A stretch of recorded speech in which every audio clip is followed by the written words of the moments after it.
Hello everyone, my name is Gamera, star of the Gamera films, and I was nominated by my esteemed colleague Godzilla to do the ALS Ice Bucket Challenge.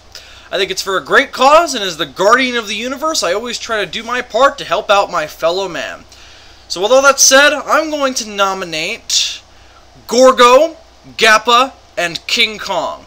Alright, let's do it! Bring on the ice!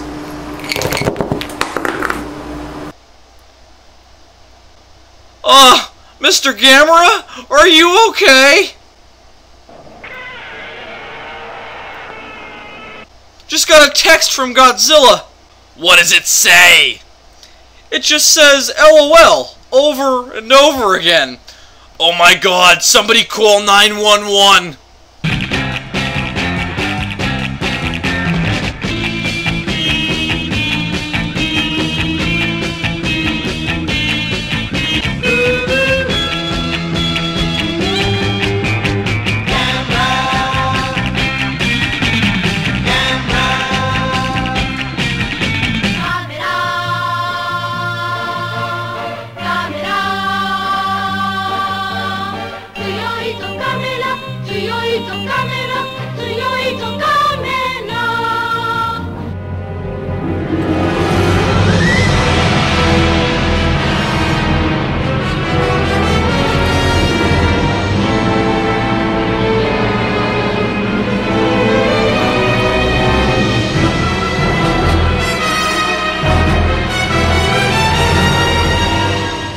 A wise man once asked the immortal question, what's a Gamera?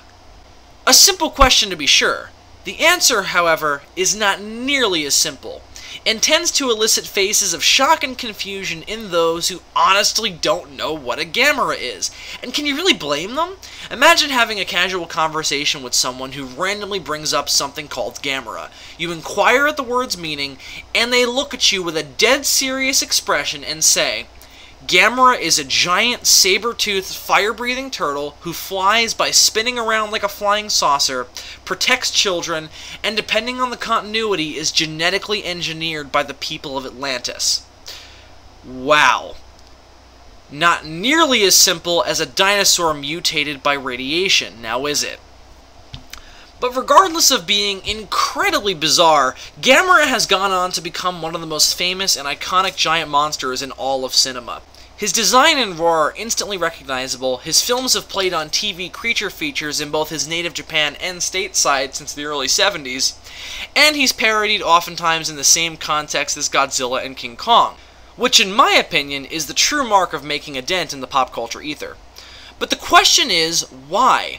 Why has Gamera made such a big impact to be discussed in the same breath as Godzilla and Kong? Because his reasons certainly aren't the same as those monsters in terms of the general public. When you bring up King Kong and Godzilla in mixed company, meaning both kaiju fans and non-kaiju fans, the big thing that's often brought up about those characters is their place and relevance in actual history. For instance, regarding Kong, people will often bring up how important the original King Kong was to the medium of film and how it was perceived going forward, and special effects.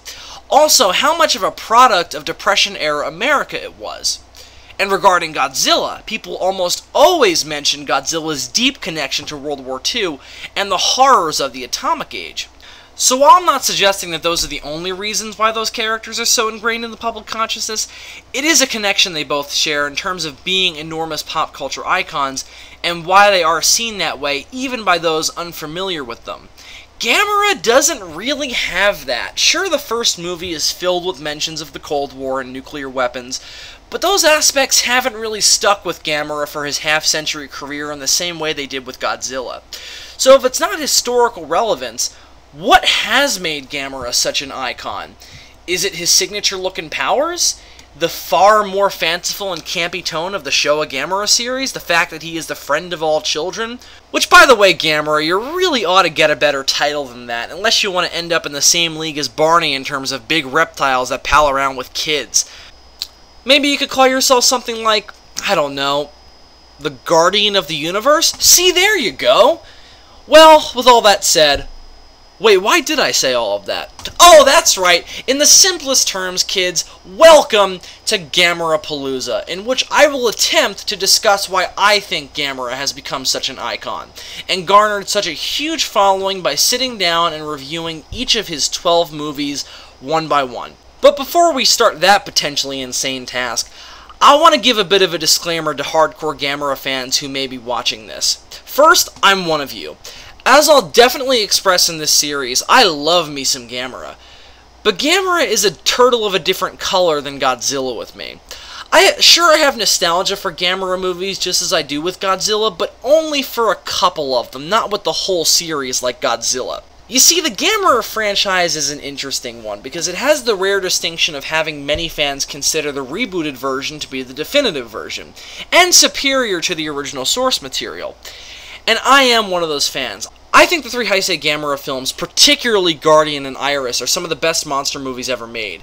And I'll of course get into why when I review those movies. The Showa Gamera series, on the other hand, well, I'll save my thoughts for the series, but I'll just say those movies aren't even kind of up to the same caliber, which is going to make this series perhaps a bit more difficult than Godzilla Palooza was. Not that there aren't bad Godzilla movies, but Godzilla never quite reached Gamera vs. Virus levels of quality.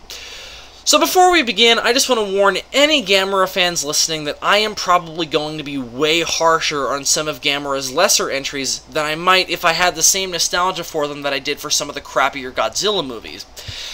So if I maybe offend anyone out there, I just want them to know it's not why I'm doing this, and I don't intend it. These are just my honest, personal opinions on these movies, which is all I can offer up when doing any kind of review. So with all of that out of the way, let's finally begin Gamera Palooza. I hope you'll join me in this fire-eating, green blood-spilling, child-protecting, gymnastics-filled extravaganza when we begin with the 1965 black and white movie that started it all, Gamera the Giant Monster. See you guys there.